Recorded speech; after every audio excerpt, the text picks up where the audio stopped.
आज की इस क्लास के अंतर्गत कक्षा 11वीं के सभी विद्यार्थियों के लिए एनुअल एग्जाम 2026 का जो हिंदी का आपका पेपर है 14 मार्च के दिन होने वाला है, तो उसके लिए मैं आपको यहाँ पे ऐसे प्रश्न बताऊंगी जो एग्जाम हॉल में आपको देखने को मिलेंगे।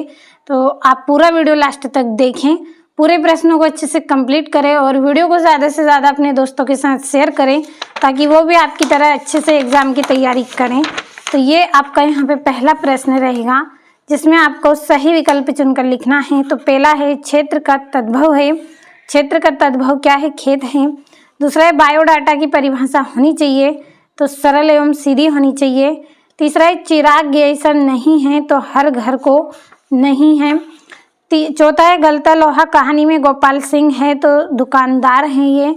पांचवा है मधुबानी चित्रकला किस प्रांत की है? तो मिथिला की है। और करत करत अभ्यास ते जड़मती होत सुजान रसी आवत जात ते शिल्पत परत निशान पंक्ति में कौन सा अलंकार है? तो दृष्टांत अलंकार आपका रहेगा। और ऐप पर आपको स्पेशल पीडीएफ दे रहे हैं 20 से 30 रुपये में, तो स्पेशल पीडीएफ आप ऐप से प्राप्त करें। ऐप का सब्सक्रिप्शन नहीं लिया है तो इस वीडियो के डिस्क्रिप्शन में लिंक आपको दी जाएगी, चेक करें। और सब्सक्रिप्शन किस तरह से आपको मिलेगा पूरी जानकारी मिलेगी और स्पेशल पीडीएफ आप प्राप्त करें। दूसरा प्रश्न रिक्त स्थान की पूर्ति कीजिए। पहला है मीराबाई के साहित्य की भाषा डेडेस है, तो राजस्थानी है। दूसरा आपका रहेगा संचारी भावों की संख्या डेडेस होती है, तो संचारी भावों की जो संख्या है वो कितनी है? 33 होती है। तीसरा है सीधे बरसात से मिलने वाला पानी डेडेस है, तो पालर पानी है। अगला आपका रहेगा दुष्यंत कुमार के अनुसार डेडेस में धूप लगती है, तो दरख्तों के साये में धूप लगती है। अगला आपका है वहाँ परिश्रम करता तो अधिक सफल होता डेडेस वाक्य है, तो संकेत वाचक की आपका वाक्य रहेगा। अगला आपका इसमें रहेगा संचार प्रक्रिया में प्राप्तकर्ता की प्रतिक्रियाएं को डेडेस कहते हैं, तो फीडबैक कहते हैं। यहाँ से आपका जो अगला प्रश्न है सत्य सत्य लिखिए। पहला है ऑफिशियल लैंग्वेज को राष्ट्रभाषा कहते हैं, तो ये आपका सत्य रहेगा क्योंकि इसको राजभाषा कहते हैं। तो चलिए मैं यहाँ पे लिख देती हूँ, मैंने लिखा नहीं है। तो देखिए जो ऑफिशियल लैंग्वेज है वो क्या है? राजभाषा है, और यहाँ पे राष्ट्रभाषा लिखा है तो इसलिए आपका असत्य इसमें रहेगा, तो मैं यहाँ पे राजभाषा लिख रही हूँ। तो समझ में अच्छे से आया होगा आपको कि जो ऑफिशियल लैंग्वेज है उसे क्या बोलते हैं? राजभाषा बोलते हैं, ना कि राष्ट्रभाषा।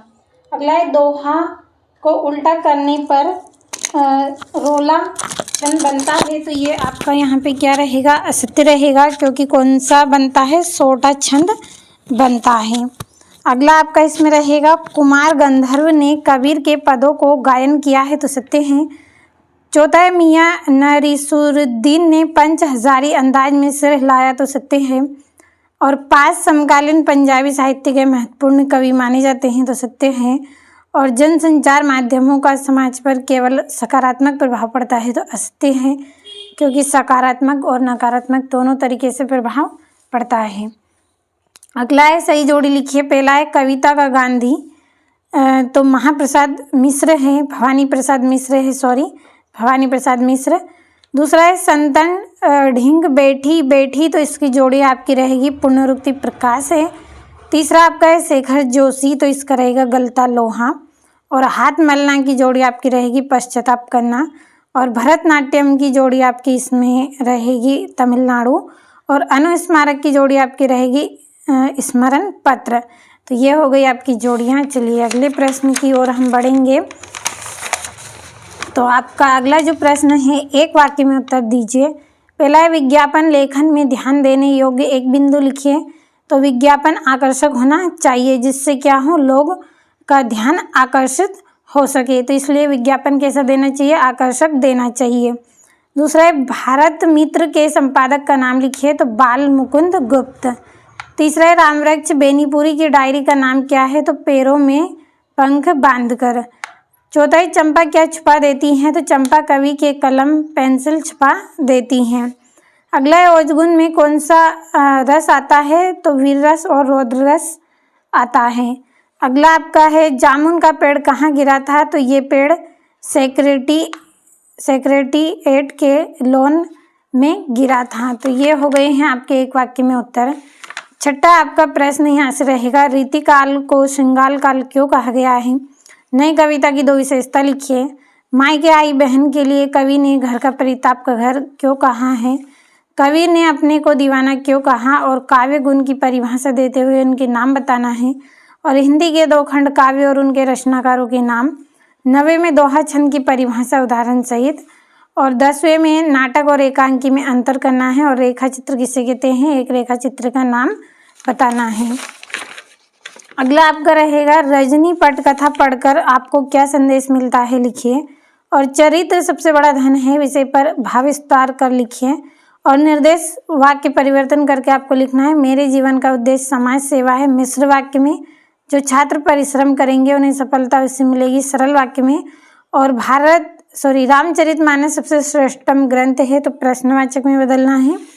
और 14वां है, कुई की चिकनाई की जो चुनाई होती है उसकी चिनाई वो कितने तरीके से की जाती है। और पीत पत्रकारिता को परिभाषित कीजिए। और कबीर दास अथवा दुष्यंत कुमार की काव्यगत विशेषता निम्न बिंदुओं के आधार पर करनी है। 2 रचना, भावपक्ष, साहित्य में स्थान। चलिए अगला आपका यहाँ से जो प्रश्न है 17वां भी इसी तरह से है। 18वें में भाव पल्लवन करना है। 19वें में आपटित गद्यांश दिया गया है आपको यहाँ पे, जिसके ये प्रश्न नीचे हैं यहाँ पे। और ये इसका आपका अथवा रहेगा। ये यहाँ से आपका प्रश्न, और ये आपका 20वां प्रश्न है। अब ये यहाँ से आपका 21वां, जिसमें संदर्भ प्रसंग व्याख्या आपको करनी है। और ये यहाँ से आपका 22वां, अपने विद्यालय के प्राचार्य को आवेदन पत्र लिखिए जिसमें शाला में क्रिकेट मैच करवाने का निवेदन हो। और यहाँ पे आपको परीक्षा की जानकारी देते हुए आहार किस तरह से ले रहे हैं इसकी जानकारी देनी है। और 23वें में निबंध करना है। तो इस क्लास में जितने भी प्रश्न मैंने आपको बताए हैं, भरोसा रखें आप पूरे प्रश्न आपके रहेंगे। आप बस कंप्लीट अच्छे से करिएगा, मेहनत करें और वीडियो को ज़्यादा से ज़्यादा शेयर करें, ताकि आपके दोस्त, आपकी जो भाई बहन हैं वो भी अच्छे से एग्ज़ाम में कंप्लीट करें इनको और एग्ज़ाम में अच्छे से अंक प्राप्त करें।